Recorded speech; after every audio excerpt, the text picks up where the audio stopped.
Hey, good morning, afternoon, evening, wherever you may be on this blue orb. Gary Turner here, just checking in with myself really on this Friday, the 24th of June 2022. I don't know about you, but I do have a Google Doc journal where I just keep a few notes of a few things I've been talking about, things that have inspired me, reflections, things that I've listened to. And going back to that document isn't always easy. So this is partly for me and partly for you, should you be curious to learn about what the heck's been going through my mind, which is a scary place in the last week. So just a weekly reflection. A few of the topics I'm going to go through today you can find in the show notes of this particular live stream. I'll also pop it into the podcast when it goes on to Activating Consciousness as well. But just to start with one of the first things that I found really, really helpful this past week. Let me ask you a question. When did you last check what your innate strengths are? So those strengths that naturally come to you, almost without you having to try particularly hard.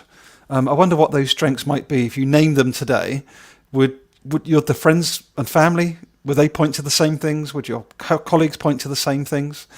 And again, if you want to subscribe and follow my work more widely, you can do that at hexochangenowoneword.com. But what I just want to share with you, if this works this morning, was my results. Will it work? Oh, I don't know if it will. Here we go. Let's see if this works. So what hopefully you can see is actually my results for my Clifton Strengthsfinder. So it's £50. Appreciate not everybody can or would want to invest that £50, but if you can, I would strongly recommend you do it. It's 117 paired questions, and for example, it might be, do you like spending time with other people? Do you like spending time on your own? And you've got strongly agree on either end. And there's 117 pairs. And what came up for me so clearly is basically how I've got this range of top strengths, such as my number one being connectedness, number two being empathy, number three being ideation, number four being strategic, and number five being relator.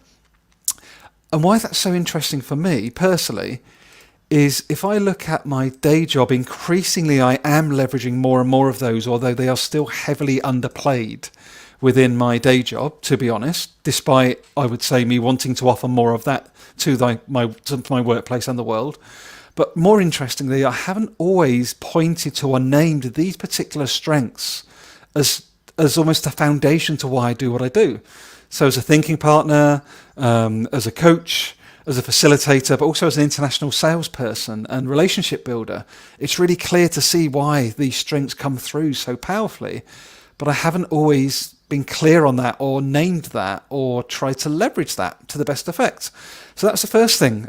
Big invitation. If you've not done your own strengths update, find whatever tool works for you. I use Clifton Strengths, £50 at the online website.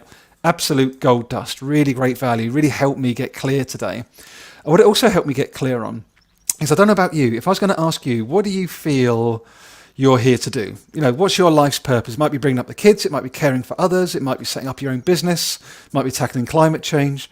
But for anybody that follows me on my work, it's my own phrase, but I changed my LinkedIn profile header more than I changed my underpants.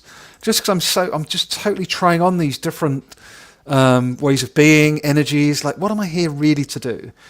And I believe after 45 years on the planet, it's getting closer. And I believe my mission is facilitating the co-creation of a just and equitable world through centering just relationships and de-colonising our minds with vulnerability, challenging our internal narratives with curiosity, and writing together new stories grounded in connectedness.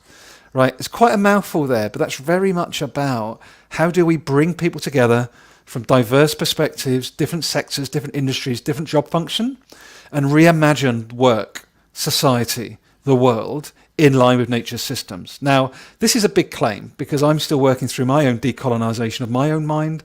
I still work within a deeply extractive sector, but I've come to get more, not comfortable, but handle the tension, which is one of my other big reflections this week, is the importance of handling these different tensions of what they call in regeneration the ecosystem navigation, right? So I work within a deeply extractive sector, chemicals, I've got a family and a pension, a way of life that I'm seeking to maintain as best I can, although I'm willing to let go of certain things, certainly looking to try and reduce my consumption, looking to reduce heavily my travel footprint, etc. But also looking to increasingly clarify that spot where I can add the most value in the most helpful way. Back to my previous point. So there's these interesting mix of things going on within my experience of life, and I'm wondering how that sits with you. How do you find navigating these multiple parts of you, as they would say in the D&I space, the intersectionality of you, and as Nilofer Merchant would say, your onlyness, that spot in the world that only you stand. Like, how do we leverage that to the maximum value and not diminish any part of us, despite systems and workplaces and society that wants to narrow us a heck of a lot, as I shared on last week's reflections. Wonder if any of that resonates with you. If it does, drop me a line, gary.turner@hexochangenow.com. I'd really, really love to hear how any of this resonate with you, what you might challenge.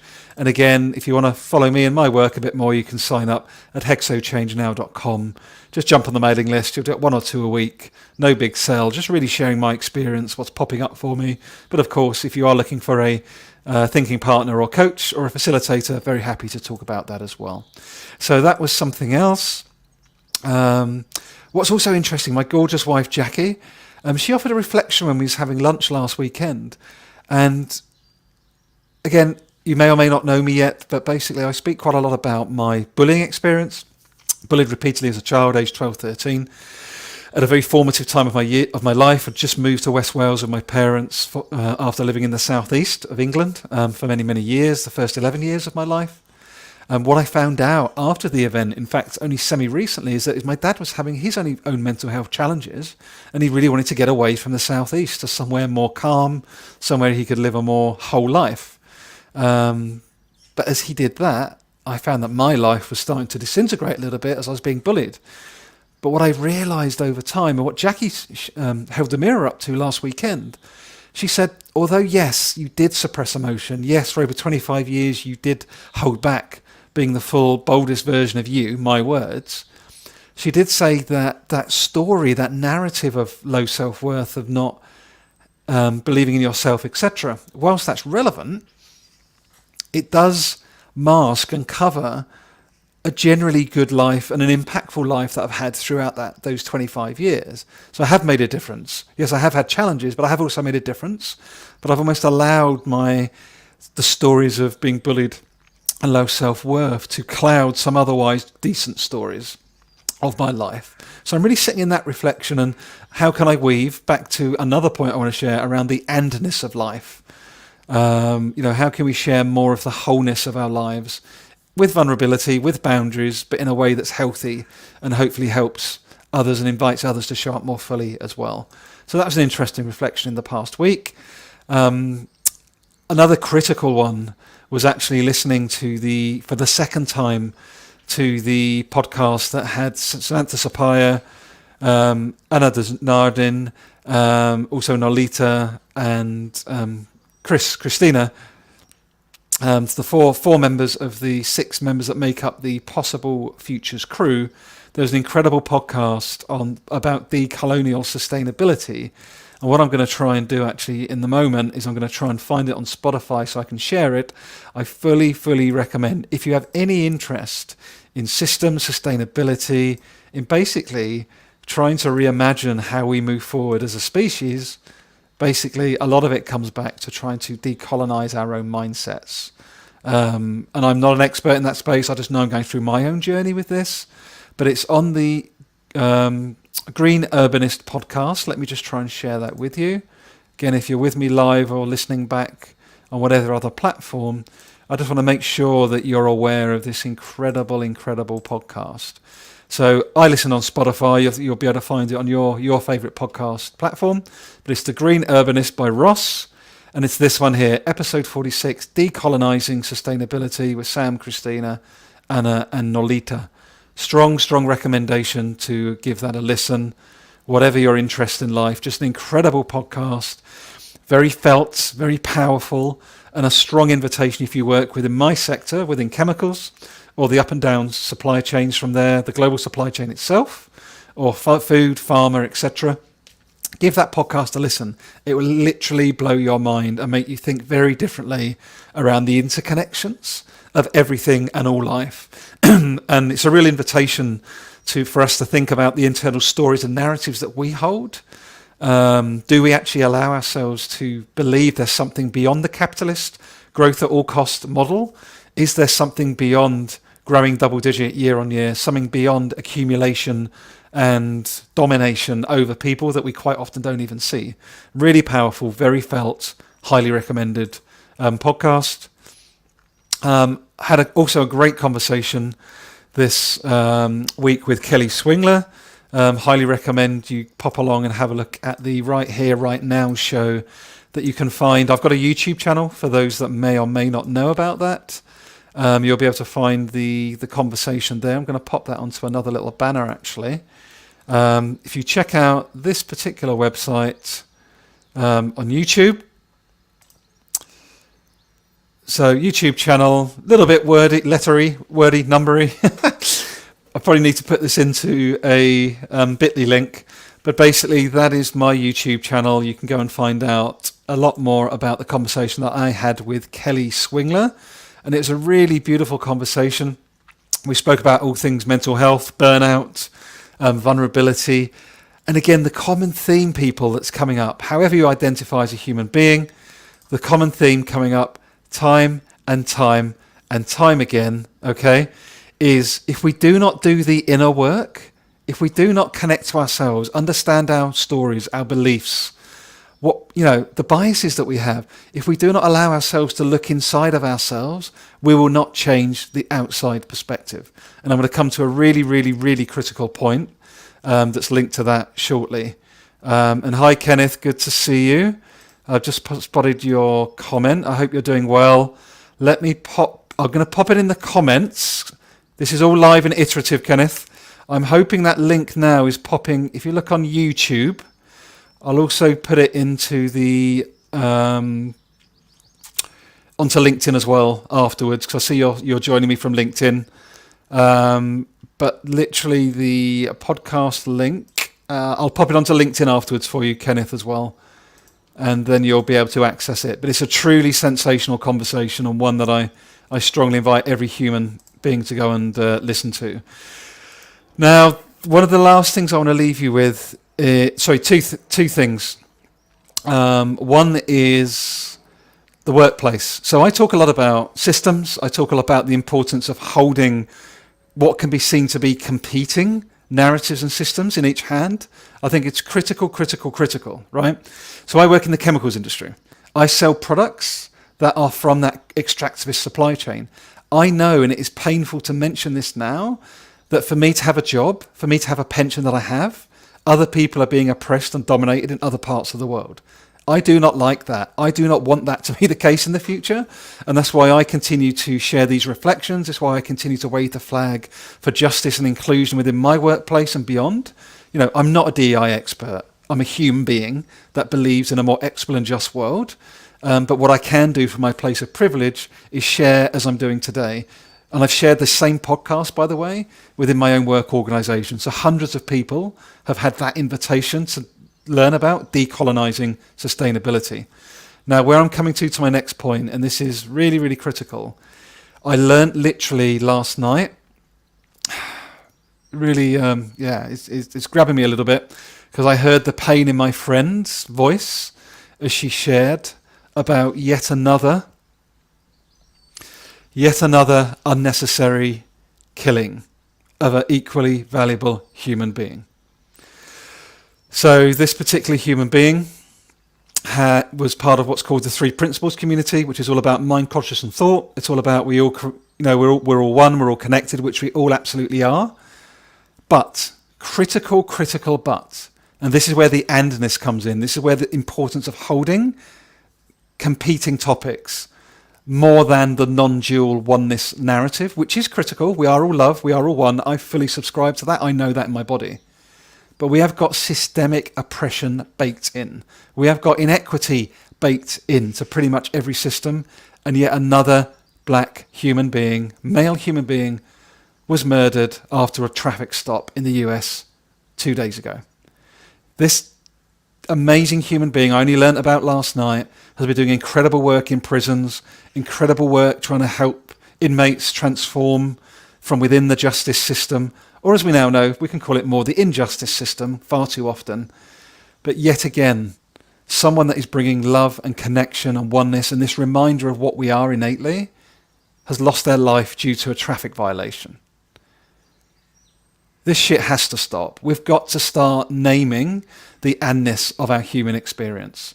We cannot just sit on the we are all one camp, and we cannot just sit on the everyone else are idiots and ruining the world camp. We somehow have to hold these different things together and have dialogue, have conversation, challenge the narrative and the bias and the stories that somehow perpetuate our systems and our society that leads to this ridiculous waste of human life. So my invitation really here is just please get super curious. Ask different questions in your workplace. Ask different questions with your family groups. Ask different questions within your community groups and your social clubs.